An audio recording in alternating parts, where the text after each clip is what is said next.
नमस्कार, आप देख रहे हैं खबरची। मैं हूं अशोक कौशिक। हमारे दर्शकों की परिचय आप दे दें। मैं क्रांतिकारी उमाकांत छक्कर, सभी साथियों को सादर नमस्कार। वतन बचाओ मंच का मैं लंबे समय से अध्यक्ष हूं। सामाजिक कार्यों के लिए मैं कार्य करता हूं।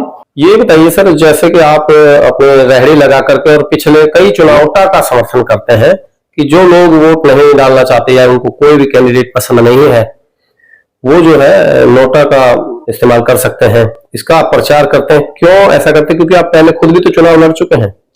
ऐसा इसलिए करता हूं कि आज के टाइम के अंदर पार्टियां जाति को और जाति में पैसे वाले को और पैसे वाले में भी अयोग्य आदमी जो यश पर्सन होता है उसको टिकट देती है और वो समाज और राष्ट्र के लिए कभी कुछ नहीं करता। 5 साल बीत जाते हैं।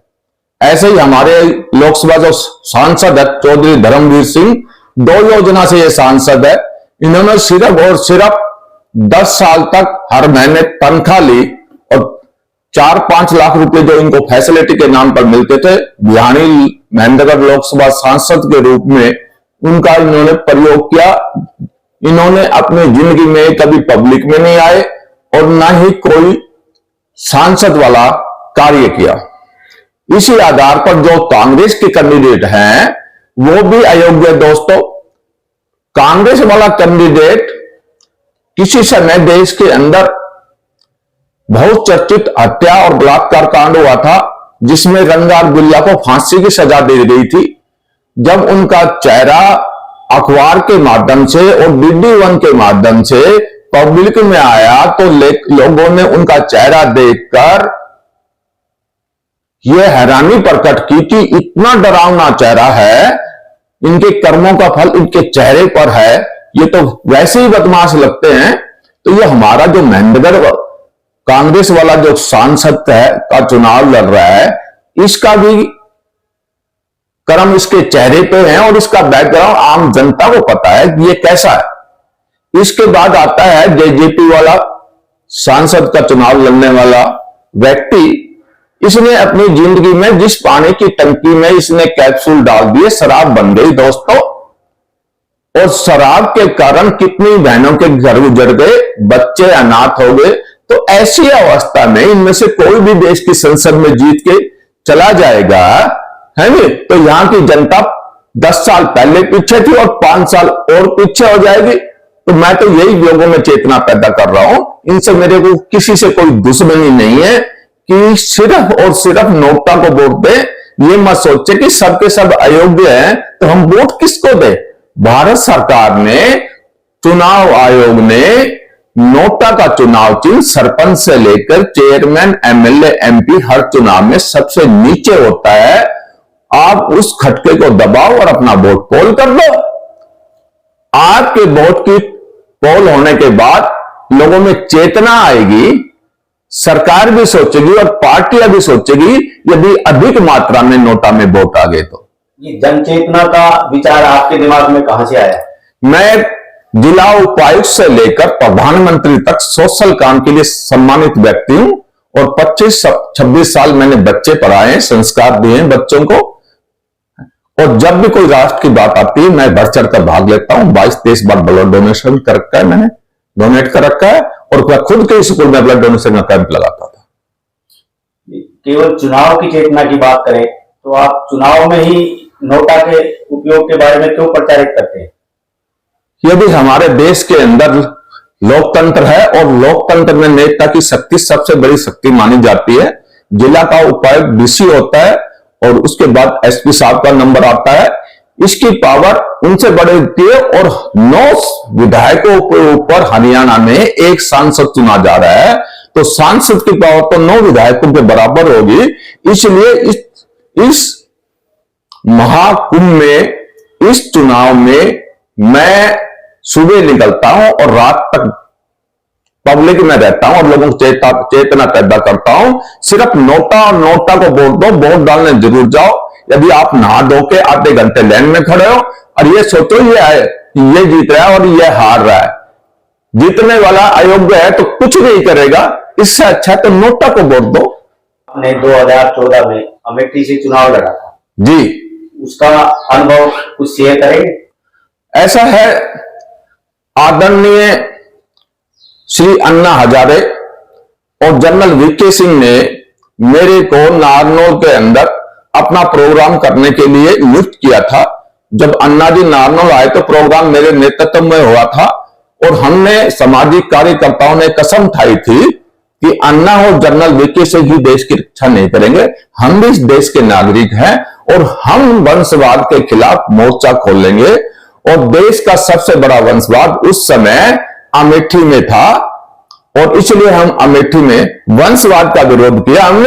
हमने किसी कैंडिडेट को वोट नहीं मांगे, ना ही अपना चुनाव चिन्ह कभी पब्लिक में आउट किया। मेरे साथ वालों को भी मेरा चुनाव चिन्ह नहीं पता था।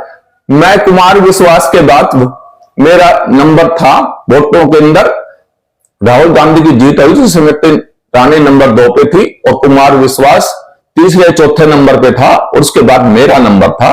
लोगों ने उमाकांत शर्मा के नाम से वोट दिए।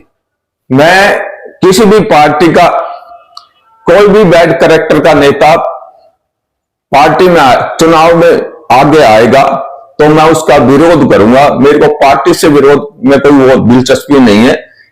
नेता बैड कैरेक्टर का होगा तो मैं उसका विरोध करूंगा। सबको पता है अच्छा क्या है और बुरा क्या है, मगर अपने परिवार के बारे में सोचता है, अपने बच्चों के बारे में सोचता है। देश के बारे में लोगों ने सोचना बंद कर दिया, इसलिए दिन पे दिन भ्रष्टाचार गुंडागर्दी ज्यादा बढ़ गई। तो कोई ना कोई तो आगे आएगा। तो मैंने अपनी शुरुआत राष्ट्र के लिए कर दी है। आदर व मान सम्मान के योग्य महेंद्रगढ़ भिवानी लोकसभा क्षेत्र के सभी मतदाताओं को क्रांतिकारी उमाकांत शक्कर का सादर नमस्कार। दोस्तों, चुनाव का मौसम है और नेता 5 साल सो के आपके पास झूठे वादे और कसमें लेकर आ रहे हैं और देश की संसद में जाना चाहते हैं आपके वोट के माध्यम से। दोस्तों, जितने भी चुनाव लड़ रहे हैं सबके सब अयोग्य हैं और अयोग्य आदमी को वोट देना कूड़े में डालने के बराबर है। निर्दलीयों की लोकसभा के अंदर कोई उठाव नहीं उठता। 3 पार्टियां हैं, बीजेपी, कांग्रेस और जेजेपी। ये तीनों अपने आप को श्रेष्ठ समझकर दावेदार समझते हैं जीत का। ये जो धर्मवीर चौधरी है ये यूं कहता था कि भाई मोदी को वोट दे रहे हो, मेरे को थोड़ी दे रहे हो। 10 साल हो गई इसने महेंद्रगढ़ भिवानी लोकसभा सांसद की तनख्वाह लेते हुए 3 लाख से ऊपर महीने की तनख्वाह लेता है और 4-5 लाख रुपए दूसरी फैसिलिटी के नाम पर इस पे खर्च होते हैं। दोस्तों, इसके बारे में आपको 25 तारीख को सोचना है। ये जिंदगी में कभी जनता के बीच में नहीं आया। इसका कोई चाहने वाला हो तो एक काम बताते, हम मान जाएंगे और हार मान लेंगे और माफी मांगेंगे। दूसरे नंबर पे आता है कांग्रेस वाला। देश में एक हत्याकांड हुआ था, उसके अंदर रंगा और बिल्ला को फांसी दी गई थी। उस समय मीडिया इतना प्रचलित नहीं था, DD1 था और अखबारों का बहुत महत्व था। तो अखबारों में और DD1 पे उनकी फोटो आई तो लोग उनकी शक्ल देखकर हैरान हो गए। इतने खुखार चेहरा था उसका, वो शक्ल से ही ऐसे लगते थे जैसा कर्म किए थे उन्होंने। विद्वानों ने कहा है हमारे इतिहास में जो जैसा कर्म करेगा उसके भाव उसके चेहरे पर आ जाते हैं। तो हमारा महेंद्रगढ़ वाला कांग्रेस वाला, इसका भी देख लो, इसका बैकग्राउंड भी देख लो, वही है। तीसरे नंबर पे आता है जेजेपी वाला। दोस्तों, जेजेपी वाले ने पानी की टंकी में कैप्सूल डाल दिए तो शराब बन गई। कितनी बहनों का इसने सुहाग उजाड़ दिया, कितने बच्चों को इसने अनाथ उड़ा दिया। दोस्तों, क्या इन तीनों में से आप किसी को सांसद चुन कर देश की संसद में भेजोगे? घर से तैयार होके आधे घंटे धूप में खड़ा होकर लाइन के अंदर और ये जीत रहा है और ये हार रहा है, ये सोच के जीतने वाले को वोट दिलाओगे तो दोस्तों रिजल्ट एक ही है। कल भी 0 था, आज भी 0, तो किसी को दिया। तो इनसे अच्छा है नोटा को वोट दो।